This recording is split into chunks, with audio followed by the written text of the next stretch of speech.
Miscarriage एक ऐसा process है जिससे कोई भी महिला गुजरना नहीं चाहती। ऐसे में अगर महिलाओं को पहले से ही पता होता है कि तो वह अपनी प्रेगनेंसी बचा सकती है। इसलिए आज के इस वीडियो में आपको बताऊंगी कि मिसकैरेज के क्या लक्षण होते हैं, क्या कारण होते हैं, इसके अलावा इसके लक्षण क्या होते हैं और इसके लिए आप क्या उपाय कर सकती हैं। तो आप हमारी वीडियो को ज़रूर देखें और वीडियो पसंद आता है तो वीडियो को लाइक और मेरे चैनल को सब्सक्राइब ज़रूर कर दें। तो सबसे पहले हम बात करते हैं कि किन महिलाओं को गर्भपात की संभावना सबसे अधिक होती है। तो यहाँ पर 3 तरीके की महिलाएं हैं जिससे सबसे ज़्यादा मिसकैरेज के चांसेस ज़्यादा बढ़ते हैं।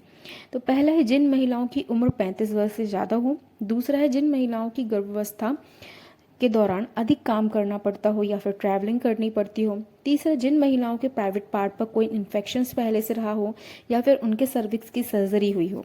तो आगे बढ़ने से पहले आपको ये समझना जरूरी है कि गर्भपात किसे कहा जाता है और ये कितने प्रकार का होता है। तो यह किसी भी महिला की जो प्रेगनेंसी अगर 20वें हफ्ते से पहले ही खत्म हो जाती है तो उसे मिसकैरेज या गर्भपात कहते हैं। और यह 5 तरीके का होता है जिसमें सबसे पहला है था मिस्ड अबॉर्शन। इस तरीके से गर्भपात आपको पता ही नहीं चलता उनका कि गर्भपात हुआ है, क्योंकि ना तो इसमें कोई ब्लीडिंग होती है और ना ही दर्द होता है। तो इसका पता कैसे चलता है? जब आप अल्ट्रासाउंड करवाती हैं तो उसमें बच्चे का विकास रुका हुआ दिखाई देता है। दूसरा होता है अधूरा गर्भपात। इस तरीके से गर्भपात में जो महिलाओं को दर्द होता है, ब्लीडिंग भी होती है, क्योंकि इस गर्भपात में शिशु सर्विक्स के आधा बाहर की ओर निकला होता है और इसका पता लगाने के लिए आप अल्ट्रासाउंड करवा सकती हैं। तीसरा है पूर्ण गर्भपात। इसमें महिलाओं को ब्लीडिंग तो होती है, साथ में बहुत ही तेज पेट में दर्द भी होता है और इस दौरान शिशु सर्विक्स में पूरी तरीके से बाहर निकल आता है। चौथा है इनक्रेडिबल गर्भपात। इसमें भी महिला के पेट में दर्द होता है और शिशु श्रमिक रूप से बाहर निकल आता है। और पांचवा है आखिरी होता है सेप्टिक गर्भपात। इस तरीके से गर्भपात में ब्लीडिंग होती है, पेट पर दर्द होता है और इसका जो मुख्य कारण होता है प्राइवेट पार्ट पर किसी न किसी कारण से किसी तरीके का इन्फेक्शन होता है। चलिए हम बात करते हैं कि गर्भपात का मुख्य कारण क्या होता है। तो इसमें सबसे पहले कारण आता है हार्मोन्स का असंतुलन हो जाना या हार्मोन्स इम्बैलेंस हो जाना। अगर आपके शरीर में हार्मोन्स का बैलेंस बिगड़ गया है तो मिसकैरेज के चांसेस ज़्यादा बढ़ जाते हैं। दूसरा है इम्यूनिटी या ब्लड क्लॉटिंग की समस्या। अगर आपके शरीर में इम्यूनिटी कम होती है या फिर आपके शरीर में ब्लड का क्लॉटिंग की समस्या बनी रहती है तो इसके कारण भी मिसकैरेज के चांसेस बढ़ जाते हैं। तीसरा है थायराइड या फिर डायबिटीज़ का होना। अगर आपकी प्रेगनेंसी से पहले थायराइड या फिर डायबिटीज़ है तो आपको मिसकैरेज के चांसेस काफ़ी ज़्यादा बढ़ जाते हैं।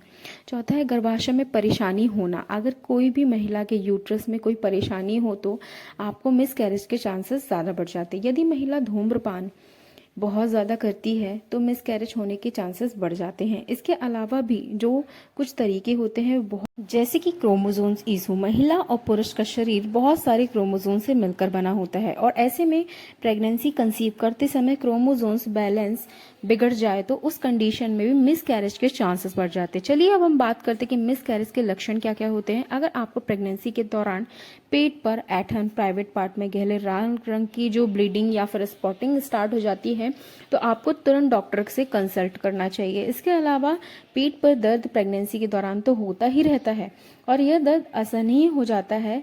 यह दर्द आप जो सहन ना कर सकें तो ऐसे में आपको तुरंत डॉक्टर के पास जाना चाहिए। इसके अलावा पेट के निचले हिस्से में पीरियड जैसा दर्द या फिर क्रैम्पिंग महसूस होती है या फिर उससे ज़्यादा दर्द आपको महसूस होता है तो तुरंत आपको डॉक्टर के पास जाना चाहिए। कभी कभी ऐसा भी होता है कि महिलाओं को कोई भी लक्षण नहीं दिखाई देते और उनमें से गर्भपात या मिसकैरेज भी जानकारी आपको तब मिलती है जब आप डॉक्टर के लिए रेगुलर चेकअप के लिए जाती हैं।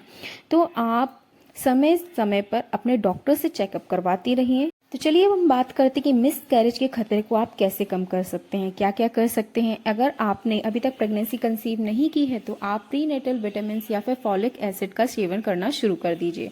इससे मिसकैरेज होने के चांसेस बहुत कम हो जाते हैं। इसके अलावा आप डॉक्टर्स की सलाह भी ले सकते हैं तो आपको फॉलिक एसिड्स को विटामिन प्रिस्क्राइब कर सकते हैं। इसके अलावा कुछ पुरानी बीमारियों के साथ साथ चलते ही मिसकैरेज का खतरा बढ़ जाता है। इसके लिए ज़रूरी है टीकाकरण करवाएं, हर रोज़ व्यायाम करें और योग ज़रूर करें। इससे आपको मिसकैरेज होने का खतरा काफ़ी हद तक कम हो सकता है। अगर अब आपने प्रेगनेंसी कंसीव कर ली है तो आप अपने डॉक्टर से कांटेक्ट करें और उनको बताएं कि आपने पहले भी मिसकैरेज हुआ है या फिर नहीं हुआ है, और जो भी मेडिसिन हैं उन्होंने लिखी है तो उन्हें लगातार लेते रहें। इसके अलावा पहले से भी जो मिसकैरेज हो चुका है तो डॉक्टर से ज़रूर बात करें। पहले exam, blood test, SCG test या फिर टिश्यू टेस्ट और क्रोमोसोम टेस्ट ज़रूर करवाएं। इससे आपको पता चल जाएगा कि गर्भपात होने का खतरा है या फिर नहीं है। आशा करती हूँ कि आपको मेरे द्वारा बताई गई जानकारी अच्छी लगी होगी, और वीडियो अगर पसंद आए तो उसे लाइक एंड मेरे चैनल को सब्सक्राइब जरूर कर दें और दोस्तों तक शेयर करना ना भूलें। तो चलिए मिलती हूँ नेक्स्ट वीडियो में नेक्स्ट टॉपिक के साथ। तब तक के लिए हंसते रहिए, मुस्कुराते रहिए, खुश रहिए।